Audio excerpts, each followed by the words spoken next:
Hey, beautiful souls, welcome back to Soul Stories. Tell us in the comments where you're watching from, and don't forget to subscribe to join our family. Stay with us, because a new love story is about to begin.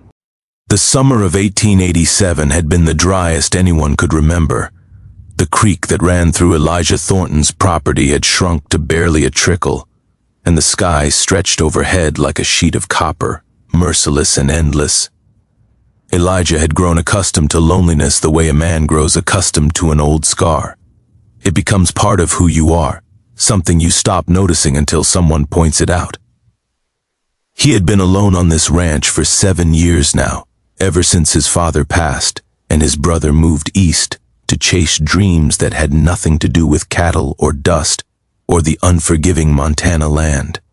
He was mending a fence post when he first saw her, a figure moving across the distant hills, small against the vastness, struggling with something he couldn't quite make out.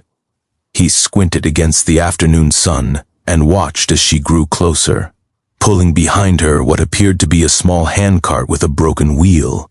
She was young, maybe 25, with hair the color of autumn wheat tied back in a loose braid that had come undone in several places. Her dress was simple cotton, faded blue, and torn along the hem, but it was her face that made him stop what he was doing entirely. Not because she was beautiful, though she was, but because of the determination carved into her features, the stubborn set of her jaw that said she would keep walking until her legs gave out.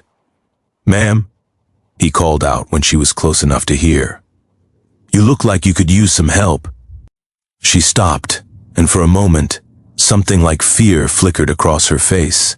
Then she straightened her shoulders and met his gaze directly. "I just need water. If you could spare some, I'll be on my way." Elijah set down his hammer and walked toward her slowly, the way you approach a skittish horse. Up close he could see the exhaustion in her eyes, the way her hands trembled slightly as she gripped the handles of her cart. "Name's Elijah Thornton. This is my land." He nodded toward the ranch house in the distance. "Water pumps by the house. You're welcome to fill whatever you need." "Josephine Whitmore," she said, and there was something broken in the way she said her own name, like she was still getting used to claiming it. "I appreciate your kindness." He helped her pull the cart to the pump, noting the weight of it despite its small size. When she lifted the canvas covering, he saw what she had been protecting so fiercely. Tools. Woodworking tools mostly, but also some leather-working equipment, carefully wrapped and arranged. "These belong to your husband?" he asked, immediately regretting the question when he saw her flinch.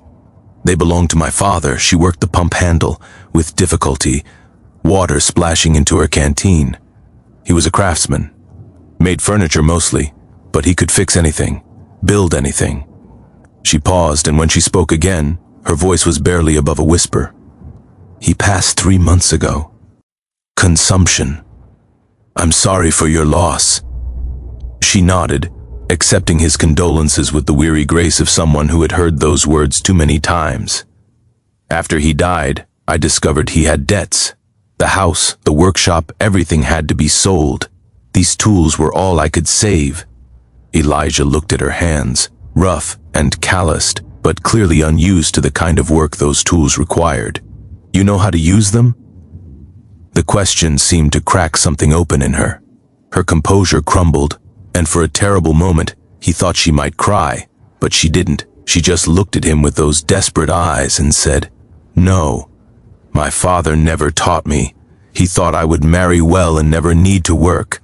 But I never married, and now he's gone, and these tools are all I have left of him. They're the only things of value I own." "Where are you headed?" "Helena. I heard there might be work there. Factory work maybe, or domestic service." She said the words without hope, just stating facts about a future she had accepted without wanting. Elijah thought about his empty house, the silence that greeted him every evening, the way he sometimes talked to his horses just to hear a voice other than his own. He thought about the broken furniture in his barn that he had never gotten around to fixing, the leather harnesses that needed repair, the 100 small tasks that piled up when a man lived alone. "You could stay here," he said, and the words surprised him as much as they seemed to surprise her. "Just for a while, until you get your strength back. I've got a spare room that belonged to my brother. It's nothing fancy, but it's clean. I couldn't impose on your kindness. It wouldn't be imposing. Truth is, I could use some help around here. Can't pay much, but I can offer food and shelter and—" He hesitated, then gestured toward the tools in her cart. "I could teach you how to use those. My father taught me some woodworking when I was young, enough to get by, and I've been working leather my whole life." She stared at him for a long moment, and he could see the war playing out behind her eyes. Pride versus desperation. Fear versus hope. "Why would you do this for me?" she asked. "You don't know me." He thought about how to answer that question honestly, because the first know what it feels like to be alone in the world, and because sometimes kindness is the only thing that makes any of this bearable. She stayed. The first few days were awkward, both of them dancing around each other like strangers, forced to share a stagecoach. She insisted on earning her keep, rising before dawn to prepare breakfast, cleaning and organizing the house, until it looked better than it had in years. Elijah found himself looking forward to meals in a way he hadn't since his father was alive, sitting across from someone, sharing conversation along with food. But it was in the evenings, when the day's work was done and the sun painted the sky in shades of orange and purple, that the real teaching began. He started with the basics. How to hold a chisel, the angle at which the blade should meet the wood, how to read the grain and work with it instead of against it. His hands covered hers as he guided her through the motions, and he tried not to notice how her skin felt beneath his calloused fingers, how she leaned slightly toward him when she concentrated. "You're gripping too tight," he said one evening as she struggled with a piece of pine. "The wood will tell you what it wants to become. You just have to listen." "Wood doesn't talk," she said, frustration evident in her voice. "No, but it speaks all the same. Feel it." He placed her palm flat against the grain. There's a warmth to it, a life. Every piece of wood was once a tree, standing in a forest, reaching toward the sun. That life doesn't disappear just because it's been cut down. It transforms. She was quiet for a moment, her hand still pressed against the wood. When she looked up at him, there were tears in her eyes. "My father used to say something similar. I thought I'd forgotten. Some things we never really forget. We just need reminding." The days turned into weeks. Josephine's hands grew stronger, more confident. She learned to see the potential in a rough piece of timber, to envision the finished product before making the first cut. But more than that, she began to reclaim something of herself that she had lost. The defeated slump in her shoulders straightened. The haunted look in her eyes softened, and Elijah, for his part, began to remember what it felt like to have purpose beyond mere survival. Having someone to teach gave structure to his days, meaning to his knowledge. He found himself saving observations and stories to share with her, collecting small moments like a man gathers kindling for a fire. One evening, a thunderstorm rolled across the hills with sudden violence. Rain hammered the roof, and lightning turned the windows white. The power of the storm seemed to shake something loose in Josephine. As thunder rattled the walls, she began to tell him about her father. He was a gentle man. Too gentle for this world, maybe. When my mother died giving birth to me, he never remarried. He said he had loved once, and once was enough. She stared into the fire, her voice distant. He taught me to read, to appreciate music, to see beauty in ordinary things. But he never taught me practical skills. He wanted to protect me from the harshness of life. Instead, he left me unprepared for it. He loved you. That counts for something, does it? She turned to look at him, and the firelight made her eyes glow amber. Love that leaves you helpless, that wraps you in cotton until you can't stand on your own feet, is that really love? Elijah considered the question carefully. I think love is complicated. My father was the opposite of yours. He believed in hard lessons, cold mornings, calloused hands. He prepared me for everything, except being alone. When he died, I knew how to run a ranch, but I didn't know how to miss someone. And now I know that too. Something shifted between them in that moment.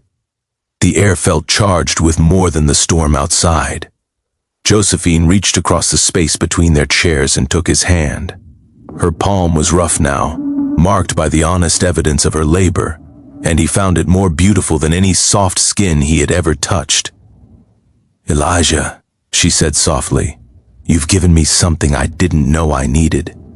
Not just the skills, though those matter. You've given me the belief that I can build a life for myself, that I'm not helpless. You were never helpless. You just needed someone to show you what was already inside you. She moved closer to him, and when she kissed him, it felt like both an ending and a beginning. Her lips were soft against his, tentative at first, then growing more certain. He kissed her back with 7 years of loneliness pouring out of him, all the words he had never spoken, all the tenderness he had kept locked away. When they finally pulled apart, both of them were trembling. I should go to Helena, she whispered. That was always the plan. Plans can change, can they? He took her hands in his, examining them in the firelight. The calluses, the small cuts, the strength that had developed over these weeks. These hands, he said slowly, have learned to create, to build, to shape something beautiful out of raw material. That takes courage, Josephine. More courage than most people ever show. I had a good teacher. I had a student who made me want to be better than I was. She laughed, a sound that made his chest ache in the best possible way. We make quite a pair, don't we? A lonely rancher and a woman with no home. We could change that. Both of those things. She was quiet for a long moment, and he felt his heart suspended. Waiting, the fire crackled. The storm continued its assault on the world outside. And in that small house, 2 people stood at the edge of something terrifying and wonderful. I didn't come here looking for love, she finally said. I came looking for water. Sometimes we find what we need instead of what we're looking for. She smiled then, really smiled, and it transformed her entire face. Teach me more things, Elijah Thornton. Teach me about this land, these cattle, this life you've built. I want to learn it all. That could take a very long time. I know, she said, moving back into his arms. I'm counting on it. The next morning dawned clear and bright, the storm having washed the world clean. They walked together through the property, and Elijah saw his ranch through new eyes. The sturdy fences, the green pastures, the mountains rising in the distance, all of it had been mere backdrop to his loneliness before. Now it felt like the setting for something extraordinary. In the weeks that followed, Josephine's skills continued to grow. She repaired the broken chairs in the barn, created a beautiful cabinet for the kitchen, tooled leather harnesses that were as functional as they were elegant. But more than her craftsmanship, it was her presence that transformed the ranch. She planted flowers near the porch, hung curtains in the windows, filled the house with sounds and smells that made it feel, for the first time in years, like a home. When autumn came, painting the hills in shades of gold and crimson, Elijah made his way into town and returned with a simple gold band. He found her in the workshop, the building they had constructed together over the summer. She was bent over a piece of cherry wood, carefully carving an intricate pattern. The late afternoon sun streaming through the windows caught her hair, and he stood in the doorway for a moment, just watching her, marveling at the improbable fortune that had brought her to his door. That's beautiful work, he said. She looked up, wiping sawdust from her cheek. It's a jewelry box. For you, actually, to keep my father's watch in. The one you've been carrying in your pocket since I gave it to you last month. He was touched beyond words. She had given him the watch as a gift, saying he had earned something precious from her, something that connected her past to her future. He had been carrying it close to his heart ever since. "Josephine," he said, his voice rough with emotion, "when you came here, you asked me to teach you how to use your hands. I think maybe we taught each other something more important." She set down her tools and walked toward him, her eyes questioning. He pulled out the ring and held it toward her, simple and honest, the way he had learned to live his life. "I don't have fancy words. I'm not a poet or a philosopher. I'm just a rancher who spent 7 years alone and thought that was what he deserved. Then you showed up, and everything changed. You didn't just learn to use your hands, Josephine. You learned to use your heart, and somewhere along the way you taught me to use mine again." She was crying now, but smiling through the tears. "Are you asking me to marry you, Elijah Thornton? I'm asking you to build a life with me, to wake up every morning knowing you're not alone, to grow old with someone who sees you, really sees you, and loves everything he sees." She held out her hand, and he slipped the ring onto her finger. It fit perfectly. "Yes," she whispered. "Yes to all of it." They were married in the spring, when wildflowers carpeted the hills and the creek ran full and clear again. It was a small ceremony, just the minister from town and a few neighboring ranchers who had grown to respect the woman who had brought their solitary neighbor back to life. Years later, when their children would ask how they met, Josephine would smile and say she came for water, but Elijah would shake his head and tell them the real story. She came for water, but she stayed for love. And in learning to use her hand, she taught a lonely rancher how to use his heart.